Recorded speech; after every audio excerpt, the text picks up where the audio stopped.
बिस्मिल्लाहिर्रहमानिर्रहीम एक्सरसाइज 3.2 question number 3 साल داسې وایي موږ له ایکویشنز راکړي دي خو دا ایکویشنز داسې دي چې په دې کې لاګ دی او دا تاسو سال کوي د ایکویشن د سال کول نه زموږ مطلب دا چې په دې کې کوم ویریبل موجود دي چې د دې قیمت موږ معلوم کړو چې د دې په ځای به څه نمبر راځي نو تاسو ته په دې کوېسچن کې طریقه ښایي چې لاګ والا ایکویشن به څنګه سال کوئ دې کوېسچن ټول پارټس نمبر په نمبر باندې موږ سال کوو اولنی پارټ دی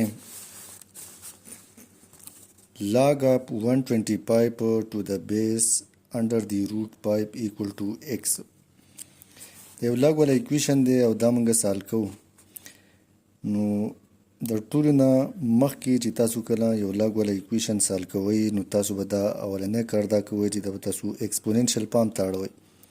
ایکسپوننشل پام ته د اړیلو طریقه داسې ده چې دا کم بیس دی دا به تاسو غټ ولیکئ دې خوا چې کومه ویلیو ده د ایکویشن دې سایډ ته دا به راشي د ده به پاور شي ایکول ساین او دا 125 به دې خوا راشي د دې نه به ویلیو جوړه شي اوس دا پایپ انډر دی روټ چې کوم دی دا پایپ موږ لیکلی شو 1 over 2 او په ده باندې د پاسه پاور دی ایکس equal to دا 125 موږ لیکلی شو پایپ ملټیپلایډ بای پایپ ملټیپلایډ بای پایپ 5 درې پیرې ملټیپلای شي د دې نه راځي 125 دغه دا پاور د پاور سره ملټیپلای شي نو پایپ پاور x به د 1 سره ملټیپلای شي او ډیوایډډ بای 2 equal to 5 درې پیرې ملټیپلای شوی نو موږ لیکلی شو پایپ پاور 3 اوس دا یو لا ده چې کله بیسز یو شانتي نو پاورز به هم خامخا یو شانتي دلته بیسز یو شانتي دي نو دا پاور x بای 2 به هم برابري د 3 موږ معلومو x نو x به یوازې پرېږدئ ایکول ساین 3 دا 2 دلته په ډیویژن کې و چې دی خو ولاړ دا به په ملټیپلیکیشن کې راشي د x ویلیو راله 6 دغسې دا دویم نمبر پارټ دی لاګ اف x ټو د بیس 4 ایکول ټو ماینس 3 دا ایکویشن موږ سال کوو نو د ټول نه مخکې به دا موږ اول په ایکسپوننشل فارم کې ولیکو د هغې د لیکلو طریقه دا ده چې دا بیس چې کوم دی پور دا به تاسو غټ ولیکئ دا ویلیو به دې خوا راشي دا به د پاور شي او دا ایکس به دې خوا راواوړي نو دې نه جوړ شو 4 پاور ماینس 3 ایکول ټو ایکس 4 چې تاسو درې پیرې ملټیپلای کړئ د دې نه راځي 64 علامت به نیګیټیو ولګي او ایکول ټو ایکس دغسې 3 نمبر کوېسچن دی log of 9 to the base 81 equal to x exponential فارم کې به دا اول ولیکئ 81 به غټ ولیکئ x به راشي د پاور به شي او دې خوا به 9 راشي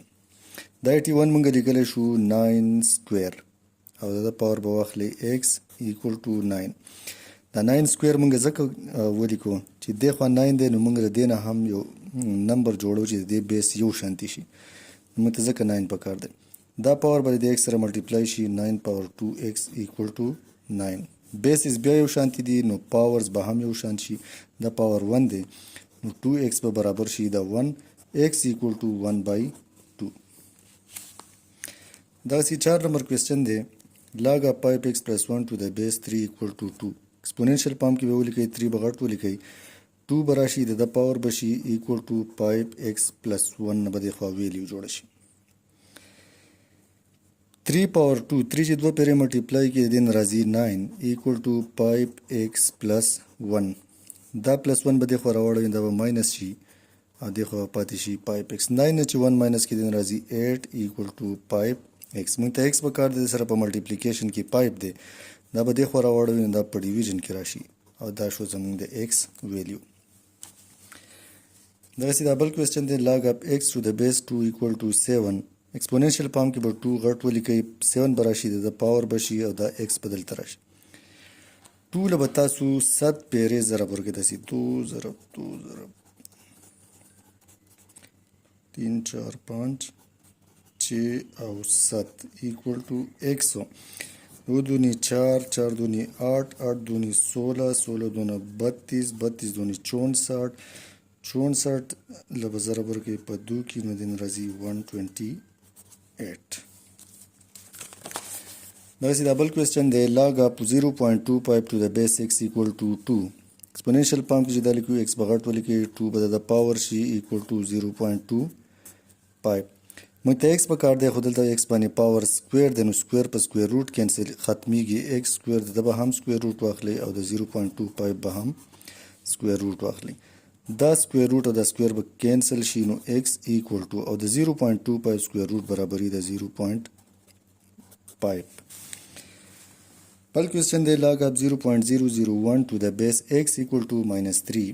ایکسپوننشل پام کې به اول ولیکئ x به غټ ولیکئ -3 به د پاور شي equal to 0.001 دا به شي x پاور -3 equal to دا 0.001 دا به موږ د فریکشن په شکل کې ولیکو نو داسې به راشي پوینټ به ترې ختم کړئ تاسو په ډیویژن ډینامینیټر کې به د دې پوینټ په ځای 1 ولګوئ دې خوا انسیز 3 دی نو 3 به زیروز ولګوئ نو x پاور -3 به برابر شي د 1/1000 دا 1/1000 موږ لیکلی شو 1/10 پاور 3 10 چې 3 پرې ملټیپلای کړي نو 1/1000 تی راځي واپس تاسو به داسې کار وکړئ x equal to -3 په خپل ځای equal to دا 10 پاور -3 نه دا به بر 10 پاور 3 به بر راشي نو دې نه به جوړ شي 10 پاور -3 وس بیسز یو شان نه دي خو پاورز یو شانتي دي نو چې پاور یو شانتي نو بیسز به بیا هم صحیح یو شانتي داسې دا بل کوېسچن دی دا چې هم په ایکسپوننشل پام کې تاسو لیکئ x پاور -2 به شي equal to 1/64 x پاور -2 په خپل ځای دا 1/64 موږ لیکلی شو 8 سکویر 8 لږ پارټ کې ضرب ورکړي د دې نه راځي 64 x پاور -2 equal to دا 8 سکویر نه دا به بر راوخیږي دا ځکه موږ داسې کوو چې د دې پاورز یو شانتي شي نو 8 پاور -2 به شي دلته پاورز یو شانتي دي نو بیسز به بیا هم صحیح یو شانتي